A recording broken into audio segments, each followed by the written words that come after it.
नमस्कार। मैं GRS news के लिए गिरीश सिकरवार आज अपने इस नए ब्लॉग में मैं फिर से बात करने जा रहा हूं कुछ समाचार पत्रों के मुख्य कथनों का।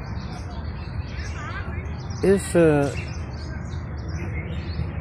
कथनों में सबसे पहले हम बात करेंगे देश के रक्षा मंत्री राजनाथ सिंह जी के बयानों। उन्होंने एक रैली के संबोधन में कहा कि प्रधानमंत्री कोई व्यक्ति नहीं होता बल्कि एक संस्था होती है और कांग्रेस ने इस संस्था का अपमान करके पूरे देश को लज्जित करने का काम किया।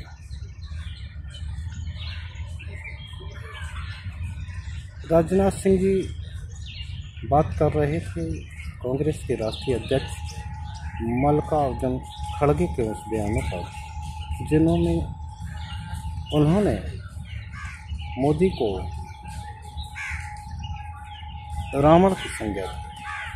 हालांकि उन्होंने शब्द का प्रयोग नहीं किया, लेकिन जिस तरह से प्रधानमंत्री जी की सक्रियता अधिकांश हर चुनाव में रहती है, उस प्रकार से उन्होंने उनको 100 सिरों वाला बताया था। इस बयान को भारतीय जनता पार्टी ने इस प्रकार लपका जिस प्रकार की वो अधिकांश कांग्रेस के बयानों को चुनाव में लपकती रही है। मौत के सौदागर, नीच और अब रावण, इस प्रकार से रावण की संज्ञा देने का मुख्य उद्देश्य जो मल्लिकार्जुन खड़गे का मैंने समझा, जैसा कि आप लोग भी समझ रहे होंगे कि जिस प्रकार से प्रधानमंत्री का अधिकांश चुनाव में इन्वॉल्वमेंट रहता है और वो अधिकांश ये कोशिश करते हैं कि पूरे देश में उनकी पार्टी यानी कि भारतीय जनता पार्टी पूरी फले फूले, तो किस प्रकार से ये कहा जा सकता है कि वो किसी पार्टी विशेष के नहीं, चाहे वो पंचायत के चुनाव रहे हों, नगर निगम के चुनाव रहे हों या विधानसभा के कहीं पर चुनाव हों, लोकसभा के चुनाव हों, अधिकांश चुनाव में छोटे से छोटे चुनाव में उनका इन्वॉल्वमेंट इस प्रकार रहता है कि उन्हें सब जगह वो पाई जाती हैं। अधिकांश वो चुनाव प्रचार की मुख्य भूमिका में होते हैं। गुजरात में ही आप देख लीजिए, गुजरात एक भले ही उनका गृह क्षेत्र रहा हो, लेकिन प्रधानमंत्री के नाते तो वो पूरे देश के नेता होते हैं, हम सबके प्रधानमंत्री होते हैं। लेकिन जिस प्रकार से उन्होंने यहाँ से 50 रैलियाँ, वो जब तक कि पूरा गुजरात का चुनाव मुकम्मल होगा 50 रैलियाँ वो संबोधित कर चुके। तो आप बता सकते हैं कि इतनी प्रधानमंत्री को आत है एक राज्य में इतनी रैलियाँ संबोधित करने की आवश्यकता क्या है। ठीक है, तो उनका गृह राज्य, हर दल को ये अधिकार है, लेकिन फिर आप खुद को एक संस्था से कैसे जोड़ते?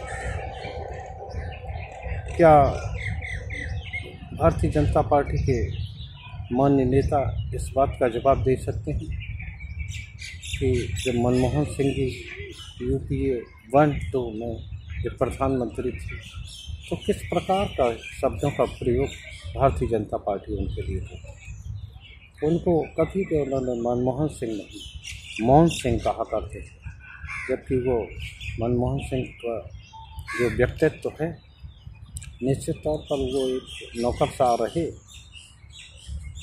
रिजर्व बैंक के गवर्नर भी रहे, लेकिन अर्थशास्त्री के रूप में मनमोहन सिंह जी की ख्याति रही। उन्होंने बिना बोले, बिना किसी कार की बॉन्डिंग किए बिना काम मौन रह के कार्य करना उचित समझा। और अभी प्रधानमंत्री जी हैं कि जो छोटे से छोटे कामों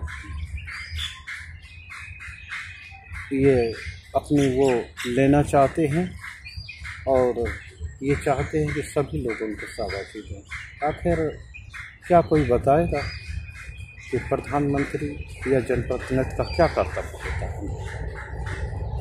प्रधानमंत्री का कर्तव्य यही है कि पूरे देश की वो आम जनता की चिंता करना। राजनाथ सिंह जी का ये कहना उचित है कि निश्चित तौर पर प्रधानमंत्री एक संस्था होता, वो किसी दल विशेष का नहीं रह जाता। हालांकि वो एक दल विशेष के सदस्य होते हैं, जनप्रतिनिधि होते हैं, लेकिन जैसे ही वो प्रधानमंत्री बनते हैं तो वो पूरे देश के हो जाते हैं, हम सभी लोगों को हो जाते हैं। तो आखिर प्रधानमंत्री को भी तो इस बात का ध्यान रखना चाहिए। आखिर किस अधिकार से वो पूर्व प्रधानमंत्री जवाहरलाल नेहरू, इंदिरा गांधी, राजीव गांधी या अन्य सरकारों के जो प्रधानमंत्री रहे उनको कोसते रहते हैं। जब वो 70 साल का जिक्र करते हैं, भारतीय जनता पार्टी सबसे ज़्यादा 70 साल का जिक्र करती है कि 70 सालों में देश में कुछ नहीं हुआ। तो आखिर क्या वो 70 साल के दौरान जो देश में प्रधानमंत्री रहे, चाहे वो अटल बिहारी वाजपेयी हों या सबसे ज़्यादा तो कांग्रेस पार्टी को प्रधानमंत्री बनने का सौभाग्य प्राप्त हुआ है। करीब 50 साल एक मुश्त उसने शासन किया है, कुछ मिली जुली सरकारें रहीं, तो क्या वो लोग संस्था नहीं थी? केवल नरेंद्र मोदी ही ऐसे हैं जो कि अचानक संस्था हो। तो किस प्रकार से भारतीय जनता पार्टी उन पे किए गए बयानों गुजरात की अस्मिता और संस्था जोड़ रही है? तो उसे भी तो कम से कम ध्यान रखना चाहिए कि और जो प्रधानमंत्री देश के रहे हैं, क्या उन्होंने कोई काम नहीं किया? मैं ये सवाल आप सब पर छोड़ता हूँ। इसी प्रकार दूसरे समाचार पत्र की कतरन है देश के गृह मंत्री अमित शाह जी की। अमित शाह जी ने कट्टरपंथ को एक खतरनाक बताया कि कट्टरपंथ खतरनाक होता है, चाहे वो किसी समुदाय से। ये बात तो हम लोग कब से कहते रहते कि आप कट्टरपंथ को लेकर एक धर्म या जात विशेष को टारगेट नहीं। लेकिन क्या होता रहा? अभी गुजरात के चुनाव में अभी जो अभियान चला तो उन्हें गोधरा कांड की याद दिलाई गई। बार बार ये कहा गया कि मैंने सबक सिखा दिया।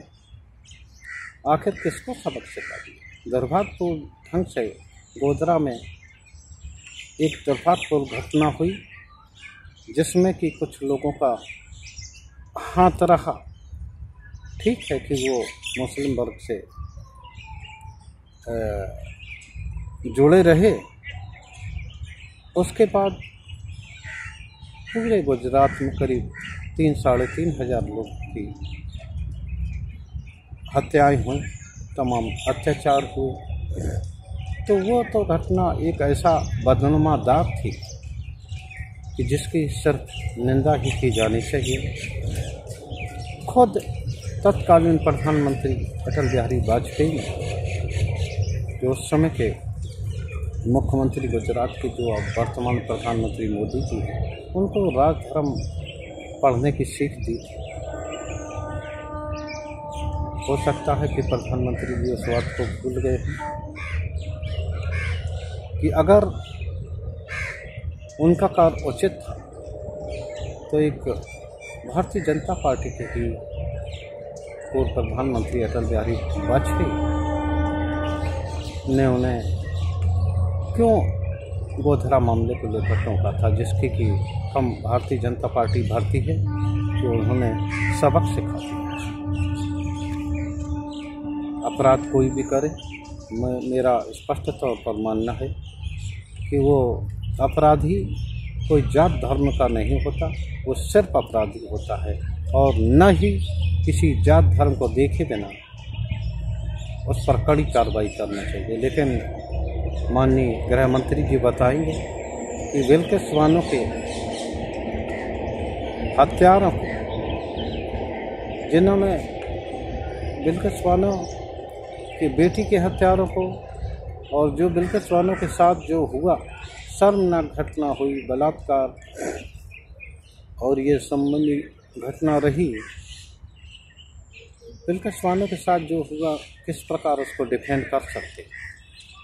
और चुनाव के पहले उन लोगों को एक समिति बनाकर जिस प्रकार छोड़ा गया और उसके बाद महिमा मंडित किया गया, तो उसकी सराहना वो किस प्रकार कर पाएंगे। आखिर वो क्या संदेश देना चाहते थे। जब कट्टरपंथ का कोई धर्म नहीं होता, अपराधी अपराधी होता है, क्या उन लोगों ने कोई अपराध नहीं किया था? क्या वो लोग बिल्किस बानो या मानवता के दोषी नहीं थे, जिन्होंने कि छोटी सी लड़की को समल मार दिया था और बिल्किस बानो के साथ सामूहिक बलात्कार हुआ था। आखिर बिल्किस बानो भी तो इस गुजरात की बेटी थी। खैर, वो देश के गृह मंत्री हैं, उन्हें तो केवल चुनाव जीतना है, किसी ऐन कैन प्रकार गुजरात की सत्ता पर कब्जा करना है।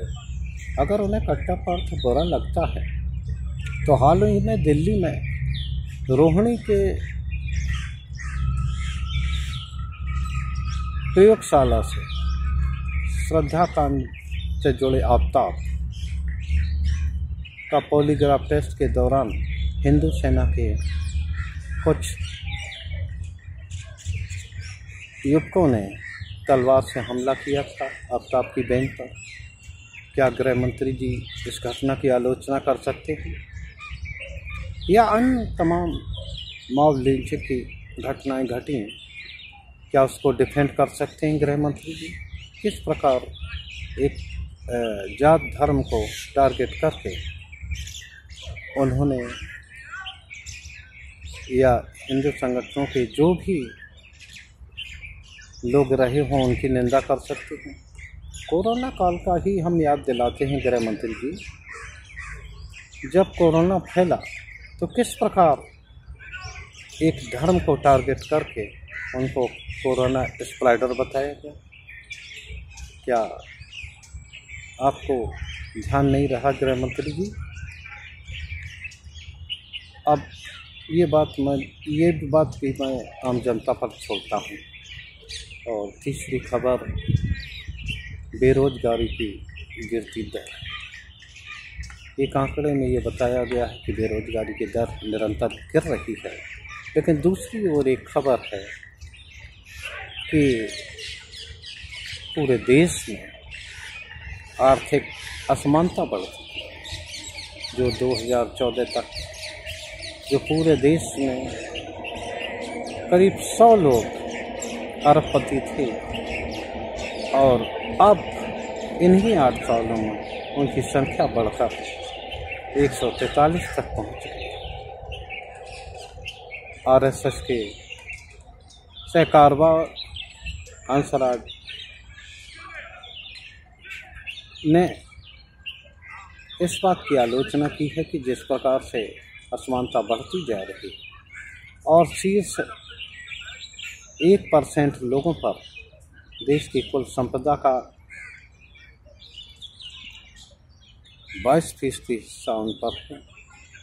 इसी प्रकार 10% लोगों पर करीब 65% हिस्सा 100 लोगों पर जो अरबपति हैं, कुल देश की संस्था का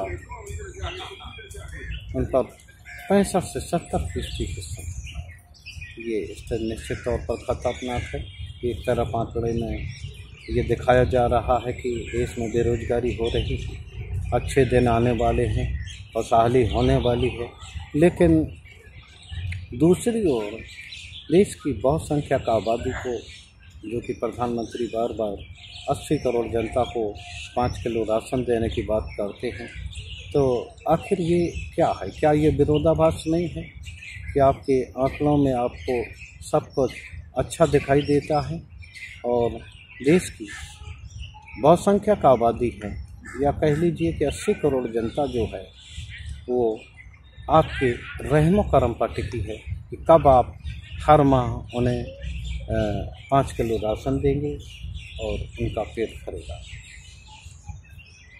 तो ये कुछ समाचार खबरें थी जो हमने आप लोगों को इस पर प्रकाश डालना उचित समझा।